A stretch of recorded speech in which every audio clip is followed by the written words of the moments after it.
Hai guys, selamat kembali ke channel MD Aizat. So, untuk segmen perbincangan teknologi pada hari ini, kita akan membincangkan mengenai apa yang berlaku pada Apple event baru-baru ini. Basically, ada 4 produk baru yang Apple sebutkan.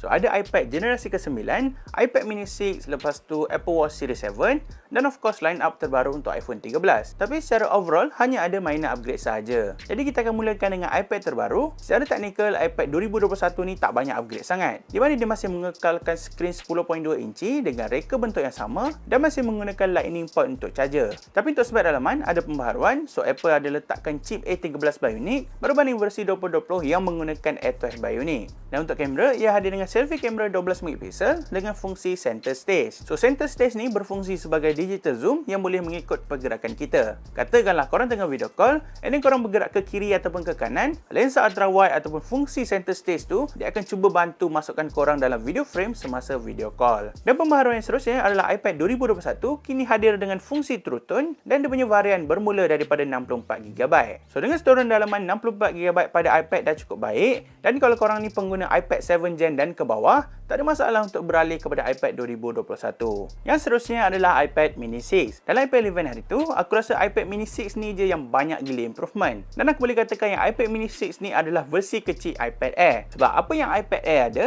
dia ada. Contohnya, sekarang dia dah pakai port pengecasan Type-C dan ada Touch ID dekat atas iPad tu macam iPad Air. Tapi untuk chipset, korang dapat chipset yang lebih baik iaitu A15 Bionic. So memang dia bersaing kuat lah dengan iPad Air. Bukan itu saja, iPad mini 6 kini juga hadir dengan setup kamera yang lebih baru, di mana dia hadir dengan single lens 12MP dan juga selfie kamera 12MP dengan fungsi center stage. Boleh kata improvement yang sangat bagus untuk pengguna iPad mini. Sebab biasanya iPad mini ni digunakan untuk keperluan biasa. Contohnya macam kelas online, layan movie, buat kerja sikit-sikit dan sebagainya. Tapi kali ni dia datang terus dengan benda yang baru, benda yang lebih baik dan mungkin ada potensi untuk lawan dengan tablet Android yang lain. Dan last sekali, iPad mini 6 hadir dengan Liquid Retina IPS LCD berukuran 8.3 inci. So skrin dia tak adalah besar sangat, just nice dan fit well lah untuk tangan. Tapi walau bagus macam mana sekalipun, iPad mini 6 ni masih sebuah tablet. So tablet adalah tablet, mungkin agak sukar kalau korang nak jadikan iPad ni sebagai phone ataupun pengganti kepada phone utama korang. Kemudian produk yang ketiga adalah Apple Watch Series 7. Bagi aku, update kali ni adalah minor sahaja sebab design masih sama, chipset masih sama, lepas tu water resistant pun masih sama iaitu sedalam 50 meter, sama macam Apple Watch Series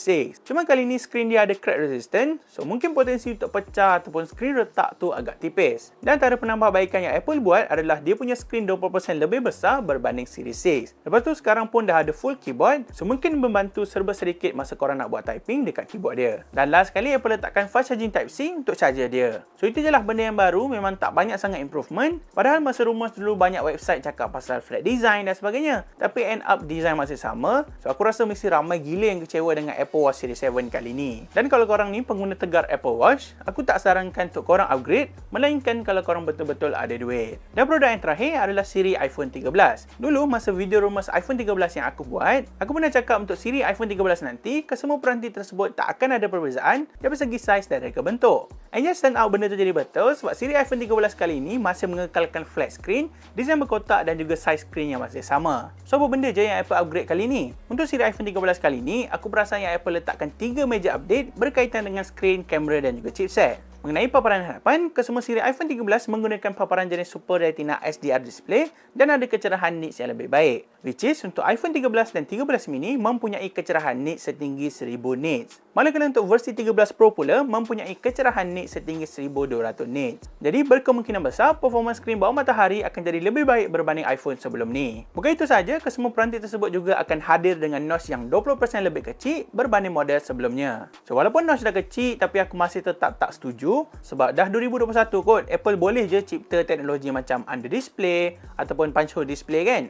Tapi nak buat macam mana, dah itu je yang dia bagi, kita terpaksa terima lah. Ada satu lagi, untuk iPhone 13 Pro dan Pro Max akhirnya hadir dengan fungsi promotion 120Hz. So promotion 120Hz ni dia akan berubah daripada 10Hz kepada 120Hz mengikut situasi. Mungkin kalau korang tengah layan movie dan tak sentuh skrin, skrin tu boleh adapt dan boleh letakkan refresh rate dalam keadaan yang rendah untuk penyematan bateri. Dan dengan kehadiran promotion 120Hz ni, bagi aku benda ni menarik sebenarnya. Sebab dia boleh ubah perspektif orang lain untuk tahu kepuasan dan kelancaran skrin bila dah start guna 120Hz tu. Kemudian mengenai setup kamera pula, obviously siri iPhone 13 kali ini hadir dengan layout kamera yang lebih baru. Di mana untuk iPhone 13 dan 13 mini hadir dengan desain kamera yang bersilang antara satu sama lain. Dan kedua-dua peranti tersebut mempunyai setup kamera yang lebih baru. So, dua-dua ada sensor yang lebih besar, aperture yang lebih besar dan dah ada sensor shift optical image stabilization pada kamera utama. Secara teori, dengan adanya sensor yang lebih besar, lepas tu fungsi sensor shift image stabilization pada kamera utama, dia akan menjadikan kamera pada iPhone 13 dan 13 mini ni lebih baik untuk perform pada gambar low light dan juga penghasilan video yang lebih stabil. Manakala untuk versi 13 Pro pula, mereka mempunyai desain yang sama macam dulu, cuma dia ada kamera ban yang lebih besar sedikit berbanding versi 12 Pro. So, untuk setup kamera, dia masih ada triple lens, masih ada 12 megapixel untuk semua lens, tapi dia punya aperture slightly lebih besar. Lepas tu lensa ultrawide sekarang dah boleh shoot gambar makro, lensa telefoto sekarang dah boleh 3 kali zoom dan semua lensa iPhone 13 Pro dah ada fungsi night mode. Dekat sini kita boleh nampak perbezaan yang sangat ketara antara iPhone 13 biasa dan 13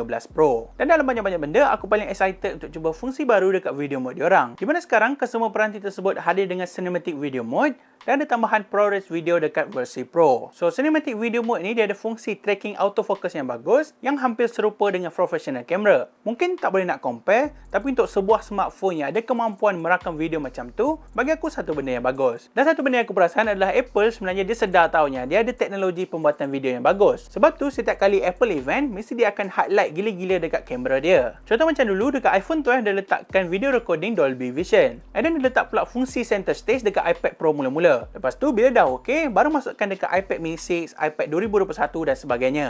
Dan sampai sekarang dia orang cipta pula fungsi cinematic video mode dengan ProRes punya video.